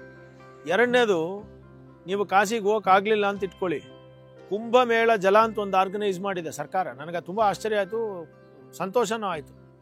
ಪೋಸ್ಟ್ ಆಫೀಸಲ್ಲಿ ಒಂದಷ್ಟು ದುಡ್ಡು ಕಟ್ಟಿದ್ರೆ, ತಮಗೆ ಗೊತ್ತಿದೆಯೋ ಅಲ್ವೋ ಗೊತ್ತಿಲ್ಲ ನನಗೆ ಹರೀಶ್ ಜಿ, ಕುಂಭಮೇಳಕ್ಕೆ ಅಂತ ಒಂದು ಪೋಸ್ಟ್ ಆಫೀಸಲ್ಲಿ ಒಂದು ವ್ಯವಸ್ಥೆ ಮಾಡಿದ್ದಾರೆ ಅಂತ ಹೇಳಿದ್ರು ನನಗೆ ಯಾರೋ. ಅದಕ್ಕೆ ದುಡ್ಡು ಕಟ್ಬಿಟ್ರೆ ಕುಂಭಮೇಳದ ಆ ಪ್ರಯಾಗರಾಜದ ತ್ರಿವೇಣಿ ಜಲ ತುಂಬ್ತಾ ಇದ್ದಾರೆ ದಿನ. ಅದು ಪೋಸ್ಟ್ ಪ್ಯಾಕಿಂಗ್ ಆಗಿ ನಿಮ್ಮ ಕೈಗೆ ಬರುತ್ತೆ. ಅದನ್ನು ನೀವು ಇಲ್ಲೇ ಸ್ನಾನ ಮಾಡ್ಬೋದು ನೋಡಿ. ಸೊ ಒಂದು ವೇಳೆ ನಿಮಗೆ ಅಲ್ಲಿಗೆ ಹೋಗೋಕ್ಕಾಗದೇ ಇದ್ರೂ ಕುಂಭ ಜಲವೇ ಇಲ್ಲಿಗೆ ಬರ್ತಾ ಇದೆಯಲ್ಲ. ಹಿಂದೆ ಎಲ್ಲ ನಿಮಗೆ ಗೊತ್ತಿದೆ, ಕಾಶಿಯಿಂದ ಪ್ರತಿಯೊಂದು ಮನೆಯಲ್ಲೂ ನೀರು ತಂದಿಟ್ಕೊಂಡಿದ್ದಾರೆ. ಒಂದು ಚಿಕ್ಕ ತಾಮ್ರದ ಕುಡಿಕೆಯಲ್ಲಿ ನೀರು ತಂದು ಇವತ್ತಿಗೂ ಕೂಡ ಆಸ್ತಿಕ ಹಿಂದೂ ಜನಗಳ ಮನೆಯಲ್ಲಿ ಕುಡಿಕೆ ತಂದಿಟ್ಟಿದ್ದಾರೆ. ಪ್ರಾಣ ಹೋಗುವಾಗ ಗಂಗಾ ಜಲವನ್ನು ಬಾಯಿಗೆ ಹಾಕ್ತಾರೆ. ಇನ್ನು ಆ ಕಾಲದಲ್ಲೇ ಪ್ರಯಾಣ ಮಾಡಿ ತಗೊಂಡ್ಬರೋರು. ಅದೇನು ಗಂಗಾ ಜಲ ಇದೆಯಲ್ಲ, ಇನ್ನೊಂದು ವಿಶೇಷ ಗಂಗೆಗೆ, ಗಂಗಾ ಜಲ ಕೆಡೋದೇ ಇಲ್ಲ. ಗಂಗೆ ನೀರೇ ಕೆಡೋದಿಲ್ಲ ಇವತ್ತಿನ ತನಕ. ಬೇರೆ ಎಲ್ಲ ನೀರು ಕೆಟ್ಟೋಗ್ಬಿಡುತ್ತೆ, ಗಂಗೆ ನೀರು ಕೆಡೋದಿಲ್ಲ. ಅದಕ್ಕೆ ಬೇರೆ ಬೇರೆ ವೈಜ್ಞಾನಿಕ ಕಾರಣಗಳು ಇದೆ. ಅಂತಹ ಗಂಗಾ ಜಲ ಅವಾಗ ತಗೊಂಬಂದು ಸ್ಟೋರ್ ಮಾಡ್ತಿದ್ರು. ಈಗ ಹಂಗಲ್ಲ, ಸರ್ಕಾರವೇ ನಿಮ್ಗೆ ಸಪೋರ್ಟ್ ಮಾಡಿದೆ. ಅದಕ್ಕೆ ಕಲಿಯುಗ ಧರ್ಮ ಈಸಿ ಅಂತ ಹೇಳೋದು. ಪೋಸ್ಟ್ ಆಫೀಸಲ್ಲಿ ದುಡ್ಡು ಕಟ್ಟಿದ್ರೆ 300 ರೂಪಾಯಿ ಏನೋ, ನಿಮಗೆ ಕುಂಭ ಜಲ ನಿಮ್ಮ ಮನೆಗೆ ಬರುತ್ತೆ. ಕುಂಭಕ್ಕೆ ಹೋಗದೆ ಹೋದ್ರೆ ಬೇಡ, ಇದನ್ನಾದ್ರೂ ಪ್ರಯತ್ನ ಪಡ್ಬೋದಲ್ಲ, ಮಾಡ್ಬೋದು ಮನಸ್ಸಲ್ಲೇ, ಇಂಥವರೆಲ್ಲ ಮಾಡ್ಬೋದು. ಆದರೆ ಇನ್ನೊಂದು ಮಾತನ್ನು ನಾನು ನಿಮ್ಗೆ ಹೇಳಬೇಕು ಹರೀಶ್ ಅವರು, ಏನಪ್ಪಾ ಅಂತ ಕೇಳಿದ್ರೆ, ಈಗ ಸರ್ಕಾರಗಳು 10,000 20,000 ಕೋಟಿ ದುಡ್ಡೆಲ್ಲ ಖರ್ಚು ಮಾಡಿ ಅಲ್ಲಿ ಸೆಕ್ಟರ್ಸ್ಗಳನ್ನೆಲ್ಲ ಮಾಡಿ, ಆ ಸೆಕ್ಟರಲ್ಲಿ ಒಂದು ವಿಷಯವನ್ನು ಇಟ್ಟಿದ್ದಾರೆ. ಏನಪ್ಪಾ ಅಂತ ಹೇಳಿದ್ರೆ, ಈ ವೀಲ್ ಚೇರ್ಸು, ನೀರೊಳಕ್ಕೆ ಹೋಗುವಂತಹದ್ದು, ವೃದ್ಧರಿಗೆ ಅಥವಾ ವಿಕಲ ಚೇತನರಿಗೆ ಅಥವಾ ವಿಶೇಷ ಚೇತನರಿಗೆ, ಇವ್ರಿಗೆಲ್ಲ ಬೇಕಾದಷ್ಟು ದಿವ್ಯಾಂಗರಿಗೆ ಸಪರೇಟ್ ವ್ಯವಸ್ಥೆ ಮಾಡಿದ್ದಾರೆ ಅವರೇ. ಫ್ಲೈಟಲ್ಲಿ ಹೋಗಿ ಪ್ರಯಾಗರಾಜಲ್ಲಿ ಇಳಿದು ಅಲ್ಲಿಂದ ಕಾರಲ್ಲಿ ಹೋಗಿ ನೀರು ತನಕ ಹೋಗಿ ಅಲ್ಲಿ ನೀವು ವೀಲ್ ಚೇರ್ ಬಳಸಿ ಸ್ನಾನ ಮಾಡಿ ವಾಪಸ್ ಬರ್ಬೋದು. ಅಷ್ಟು ಫೆಸಿಲಿಟಿ ಇದೆ ಈಗ. ಆದರೆ ಆರ್ಥಿಕ ಸಮೃದ್ಧತೆ ಬೇಕಾಗ್ತದೆ. ಆರ್ಥಿಕ ಸಮೃದ್ಧಿ ಇಲ್ಲ ಅಂತ ಅನ್ನೋರು ಪೋಸ್ಟ್ ಆಫೀಸಲ್ಲಿ ಗಂಗಾ ಜಲ ತಗೊಂಡು ಪ್ರೋಕ್ಷಣೆ ಮಾಡ್ಕೊಳ್ಳೋದು ಒಳ್ಳೇದು. 2025 ಪ್ರಾರಂಭದಲ್ಲೇ ಮಹಾಕುಂಭ ಮೇಳ ಬಂದಿರೋದ್ರಿಂದ ಈ ವರ್ಷ ಹೇಗಿರುತ್ತೆ ಗುರುಗಳೇ? ಎಲ್ಲವೂ ಒಳ್ಳೇದೇ. ಈ ಸಲ ಒಳ್ಳೇದಾಗತ್ತೆ ಅಂತ ನಮ್ಮ ಮೇಲ್ಕೋಟೆ ಸಂಕ್ರಾಂತಿ ಫಲದಲ್ಲಿ ಹೇಳಿದ್ದಾರೆ. ಹಾಗಾಗಿ ಒಳ್ಳೇದಾಗತ್ತೆ ಅಂತ ನಂಬ್ಕೊಂಡಿದ್ದೀವಿ. ನಮ್ಮ ಭಾರತ ದೇಶ ಯಾವಾಗಲೂ ಚೆನ್ನಾಗಿರಬೇಕು, ಪರಸ್ಪರ ಸೌಹಾರ್ದತೆಯಿಂದಿರಬೇಕು. ನಮ್ಮ ದೇಶವನ್ನು ಸುಮಾರು 200 ವರ್ಷಗಳ ಕಾಲ ಬ್ರಿಟಿಷರು ದೋಚಿದ್ದಾರೆ. ಅದಕ್ಕೆ ಮುಂಚೆ 1000 ವರ್ಷ ಶೋಷಣೆಗೊಳಗಾಗಿದೆ. ಇಲ್ಲದೆ ಹೋಗಿದ್ರೆ GDP, ಆರ್ಥಿಕತೆ ಎಲ್ಲದರಲ್ಲೂ ನಾವು ಮುಂದೆ ಇರ್ತಿದ್ವಿ. ನಮ್ಮ ದೇಶ 1000 ವರ್ಷದ ಹಿಂದೆ ಹೇಗೆ ಅತ್ಯಂತ ಸಮೃದ್ಧವಾಗಿತ್ತೋ ಹಾಗೆ ಇರಬೇಕು ಅಂತ ನಾವು ಬಯಸ್ತೀವಿ. ಹಾಗಾಗ್ಲಿ ಅನ್ನೋದು ನಮ್ಮ ಆಶೆ. ಉತ್ತರ ಪ್ರದೇಶದ ಸರ್ಕಾರ ದೊಡ್ಡ ಮಟ್ಟದಲ್ಲಿ ಇದನ್ನ ಆರ್ಗನೈಸ್ ಮಾಡ್ತಾ ಇದೆ. ಸರ್ಕಾರಕ್ಕಾಗ್ಲಿ ಅಥವಾ ರಾಜ್ಯಕ್ಕಾಗ್ಲಿ ಅಥವಾ ದೇಶಕ್ಕಾಗ್ಲಿ ಇದರಿಂದ ಆಗೋ ಲಾಭ ಏನು? ಈಗ ಬಹಳ ಜನ ಹರೀಶ್ಜಿ ಒಂದು ಮಾತನ್ನು ಹೇಳ್ತಾರೆ. ಈಗ ಉತ್ತರ ಪ್ರದೇಶ ಸರ್ಕಾರ ಸಾವಿರಾರು ಕೋಟಿ ರೂಪಾಯಿ ಖರ್ಚು ಮಾಡಿಬಿಡ್ತು, ಈ ಧಾರ್ಮಿಕ ಪ್ರವಾಸಕ್ಕೆ ಅಥವಾ ಧಾರ್ಮಿಕವಾದಂತಹ ವಿಚಾರಗಳಿಗೆ ಇಷ್ಟು ಸಾವಿರ ಕೋಟಿ ಖರ್ಚು ಮಾಡಬೇಕಾ, ಇದನ್ನ ಹಾಸ್ಪಿಟಲ್ಗಳಿಗೆ ಇನ್ನೊಂದಕ್ಕೆ ವ್ಯಯಿಸಿದ್ರೆ ಆಗ್ತಾ ಇರಲಿಲ್ವೇ ಅಂತೆಲ್ಲ ಪ್ರಶ್ನೆಗಳನ್ನು ಕೇಳ್ತಾರೆ. ಇದು ಪರಮ ಮೂರ್ಖತನದ ಪ್ರಶ್ನೆ ಆಗ್ತದೆ. ಯಾಕೆ ಅಂತ ಹೇಳಿದ್ರೆ, ಕುಂಭಮೇಳದಲ್ಲಿ 40 ಕೋಟಿ ಜನ ಬರ್ತಾ ಇದ್ದಾರೆ ಅಂದ್ರೆ 40 ಕೋಟಿ ಜನಕ್ಕೆ ಮೂಲಸೌಕರ್ಯಗಳನ್ನು ಅಭಿವೃದ್ಧಿ ಮಾಡಿ, ಅವರಿಗೆ ಟೂರಿಸಂ ಅನ್ನು ಡೆವಲಪ್ ಮಾಡಿ, ಆ ಧಾರ್ಮಿಕ ಟೂರಿಸಂ ಮೂಲಕ ಅಂದ್ರೆ ಧಾರ್ಮಿಕ ಪ್ರವಾಸೋದ್ಯಮದ ಮೂಲಕ ಅಲ್ಲಿಗೆ ಬರುವ ದುಡ್ಡನ್ನು ನೀವು ನೋಡ್ಬಿಟ್ರೆ 2 ಲಕ್ಷ ಕೋಟಿಗೂ ಅಧಿಕ ಅದರದ ಆದಾಯ. ಇವತ್ತು ನೋಡಿ, ಎಲ್ಲ ಫ್ಲೈಟ್ಗಳದನ್ನು ನೀವು ನೋಡಿರ್ಬೋದು. ಟಿಕೆಟ್ ಸಾಮಾನ್ಯವಾಗಿ ಟಿಕೆಟ್ ರೇಟ್ 8,000 ರುಪೀಸ್ ಇದ್ರೆ ಇವತ್ತು 34,000 ರೂಪಾಯಿ ತೋರಿಸ್ತಾ ಇದೆ. ಅಂದ್ರೆ ಎಷ್ಟು, ಒಂದಕ್ಕೆ 4ರಷ್ಟು 5ರಷ್ಟು ತಗೋತಾ ಇದ್ದಾರೆ. ಹಾಗೆ ಅಲ್ಲಿನ ರೂಮ್ಗಳು ನಮಗೆ 1,500-2,000 ರೂಪಾಯಿ ರೂಮ್ಗಳು 8,000 ರೂಪಾಯಿ ಹೇಳ್ತಾ ಇದ್ದಾರೆ. ಅಲ್ಲಿನ ಊಟದ ವ್ಯವಸ್ಥೆ ಇವೆಲ್ಲ ನೋಡಿದಾಗ ಅಲ್ಲಿಗೆ ಬರೋ ಜನ, ಅಲ್ಲಿಗೆ ಬರುವಂತಹ ಜನಗಳು, ಆ ಕರ್ನಾಟಕ ಅಂದ್ರೆ ಉತ್ತರ ಪ್ರದೇಶ ಸರ್ಕಾರಕ್ಕೆ ಖರ್ಚು ಮಾಡೋ ದುಡ್ಡು ಇದೆಲ್ಲ ನೋಡಿದ್ರೆ ನಿಮ್ಗೆ ಆಶ್ಚರ್ಯ ಆಗ್ಬೋದು. ಅವ್ರು 10,000 ಕೋಟಿನೋ 20,000 ಕೋಟಿನೋ ಅವ್ರು ಹಾಕಿದ್ರೆ ಬಂಡವಾಳ, ಇವತ್ತು 2 ಲಕ್ಷ 3 ಲಕ್ಷ ಕೋಟಿ ಅವರಿಗೆ ಆದಾಯ ಬರ್ತಾ ಇದೆ. ಅಂದ್ರೆ ಊಹೆನೆ ಮಾಡಕ್ಕಾಗದೇ ಇರೋಷ್ಟು ಆದಾಯ ರಿವರ್ಸು ಅವರಿಗೆ. ಅಂದ್ರೆ ನೀವು ಕೇವಲ ಆಧ್ಯಾತ್ಮಿಕತೆಯ ದೃಷ್ಟಿಯಿಂದ ಮಾತ್ರ ಅಲ್ಲ, ಆರ್ಥಿಕ ದೃಷ್ಟಿಯಿಂದಾನೂ ಕೂಡ ಅವರಿಗೆ ಸಮೃದ್ಧತೆ ಇದೆ. ಹಾಗಾಗಿ ಇದೊಂದು ಧಾರ್ಮಿಕ ಪ್ರವಾಸೋದ್ಯಮ ಭಾರತದಲ್ಲಿ ಅತಿ ಹೆಚ್ಚು ದುಡ್ಡನ್ನು ತಂದು ಕೊಡ್ತಾ ಇರುವಂತಹ ಒಂದು ಉದ್ಯಮ ಆಗಿದೆ. ಇವತ್ತು ತಿರುಪತಿಗೆ ಹೋಗ್ತಾ ಇದ್ದಾರೆ ಅಂತಂದ್ರೆ ಆ ಉದ್ಯಮದ ಮೇಲೆ ಎಷ್ಟು ಡಿಪೆಂಡ್ ಆಗಿದ್ದಾರೆ ಅಂದ್ರೆ, ತಿರುಪತಿ ಪ್ರಸಾದ, ತಿರುಪತಿ ಟೂರಿಂಗು, ತಿರುಪತಿ ವಸತಿ, ಅದಲ್ಲದೆ ಬಸ್ಸು, ಟ್ರಾವೆಲಿಂಗು, ಅದಕ್ಕೆ ಬೇಕಾದ ಪೆಟ್ರೋಲ್ಗಳು, ಅದಕ್ಕೆ ಬೇಕಾಗಿರೋ ದಿನಸಿಗಳು, ಇದೆಲ್ಲ ನೀವು ನೋಡ್ಬಿಟ್ರೆ ಧಾರ್ಮಿಕ ಪ್ರವಾಸೋದ್ಯಮದಲ್ಲಿ ಭಾರತ ಅತ್ಯಂತ ಹೆಚ್ಚು ದುಡ್ಡನ್ನ ಕೊಡ್ತಾ ಇದೆ. ಉತ್ತರ ಭಾರತದ ಈ ಪ್ರಯಾಗರಾಜ್ ಕುಂಭಮೇಳ ಅಂತೂ ನೀವು ಲೆಕ್ಕ ಹಾಕೋಕೆ ಆಗ್ಬಾರ್ದು, ಅಷ್ಟು ದುಡ್ಡನ್ನ, ಅದು ಕಲ್ಪನೆಗೂ ಮೀರಿದ ದುಡ್ಡನ್ನ ಕೊಡ್ತಾ ಇದೆ. ಅಂತಹ ಒಂದು ಪ್ರಯತ್ನವನ್ನ ಕರ್ನಾಟಕದಲ್ಲಿಯೂ ಕೂಡ ತಿರುಮಗಲು ಕೂಡಲು ಇಲ್ಲಿ ಕಾವೇರಿ ಕುಂಭಮೇಳವನ್ನ ಆರಂಭಿಸಿದ್ರು. ಯಾಕಂದ್ರೆ ಇಲ್ಲಿ ಕರ್ನಾಟಕದಲ್ಲಿ ಟಿ ನರಸೀಪುರದಲ್ಲಿ ತಿರುಮಕೂಡಲು ನರಸೀಪುರ ಅಂತ ಒಂದು ಜಾಗ, ಅಲ್ಲಿ ಮಾಡಬೇಕು ಅಂತ ಆರಂಭ ಆಗಿ 1-2-3 ವರ್ಷದಿಂದ, 10 ವರ್ಷದಿಂದ ಮಾಡ್ತಾ ಇದ್ದಾರೆ. ಇವಾಗ ಅಲ್ಲೇನು ಅಂತ ಹೇಳಿದ್ರೆ, ಕಾವೇರಿ, ಕಪಿಲ ಮತ್ತು ಸ್ಫಟಿಕ ಸರೋವರ 3ರ ಸಂಗಮದಲ್ಲಿ ಮಾಡ್ತಾ ಇದ್ದಾರೆ. ಇದಿನ್ನೂ ಅದು ತುಂಬಾ ಜಾಗೃತವಾಗಿ ನಡೀತಾ ಇಲ್ಲ. ನಮ್ಮಲ್ಲಿ ಪ್ರಚಾರದ ಕೊರತೆನೂ ಇದೆ ಮತ್ತು ಅದಕ್ಕಾಗಿ ಇನ್ವೆಸ್ಟ್ಮೆಂಟ್ ಮಾಡೋದು ಕೂಡ ಕಡಿಮೆ ಇದೆ. ಆದರೆ ಒಂದು ವೇಳೆ ಅದನ್ನು ಮಾಡಿದ್ರೆ ಅದು ಧಾರ್ಮಿಕ ಅನ್ನೋದು ಒಂದು ದೃಷ್ಟಿ ಆದರೆ, ಇನ್ನೊಂದು ಆರ್ಥಿಕ ದೃಷ್ಟಿ, ಪ್ರವಾಸೋದ್ಯಮದ ದೃಷ್ಟಿನೂ ತುಂಬಾ ಜಾಸ್ತಿ ಆಗ್ಬಿಡುತ್ತದು. ಅದನ್ನು ಯೋಚನೆ ಮಾಡಬೇಕು. ಹಾಗಾಗಿ ಉತ್ತರ ಪ್ರದೇಶ ಇವತ್ತು ಇಡೀ ಭಾರತದಲ್ಲೇ ಮತ್ತೊಮ್ಮೆ ರಿಪೀಟ್ ಮಾಡ್ತೀನಿ, ಹೈಯೆಸ್ಟ್ ಪ್ರವಾಸೋದ್ಯಮದ ಅವಕಾಶಗಳನ್ನು ಬಳಸ್ಕೋತಾ ಇದೆ. ಅಂತಹ ಸಾವಿರಾರು ಪ್ರವಾಸೋದ್ಯಮದ ಅತಿ ಪವಿತ್ರ ತಾಣಗಳು ಕರ್ನಾಟಕದಲ್ಲಿವೆ. ನಾವು ಅದನ್ನು ಬಳಸ್ಕೊಳ್ಳೋದ್ರಲ್ಲಿ ನಾವು ತುಂಬ ಹಿಂದೆ ಇದ್ದೀವಿ, ಇದು ಮಾತ್ರ ಸತ್ಯ. ಹಾಗೆ ಆದಾಗ ಕರ್ನಾಟಕಕ್ಕೆ ಹೆಚ್ಚು ಅವಕಾಶಗಳು ಸಿಗ್ತವೆ. ಪ್ರವಾಸೋದ್ಯಮ ಜಾಸ್ತಿ ಆದರೆ, ಧಾರ್ಮಿಕ ಪ್ರವಾಸೋದ್ಯಮ ಜಾಸ್ತಿ ಆದರೂ ಕೂಡ ನಮಗೆ ಆರ್ಥಿಕತೆ ಕೂಡ ಚೆನ್ನಾಗಿ ಬೆಳೆಯುತ್ತೆ, ರಾಜ್ಯವು ಬೆಳವಣಿಗೆ ಆಗುತ್ತೆ. ನಮಸ್ಕಾರ. ತಮ್ಮ ನ್ಯೂಸ್ ಆನ್ ನ್ಯೂಸು ಚೆನ್ನಾಗಿ ಬೆಳೀಲಿ, ಇನ್ನಷ್ಟು ಉತ್ಸಾಹಿ ಪತ್ರಕರ್ತರನ್ನು ಬೆಳೆಸೋಂಗಾಗಲಿ, ನಿಮಗೂ ಒಳ್ಳೆಯದಾಗಲಿ, ನಿಮ್ಮ ಯಶಸ್ಸಿನ ಈ ಪಯಣ ಇನ್ನಷ್ಟು ಮುಂದುವರಿಲಿ, ಸ್ವಾವಲಂಬನೆ, ಸದೃಢತೆ, ನೆಮ್ಮದಿ ಎಲ್ಲವನ್ನು ಕೊಡಲಿ ಅಂತ ಹೇಳಿ ಆ ಭಗವತಿ ವಿಜಯಲಕ್ಷ್ಮಿಯಲ್ಲಿ ನಾನು ಪ್ರಾರ್ಥನೆ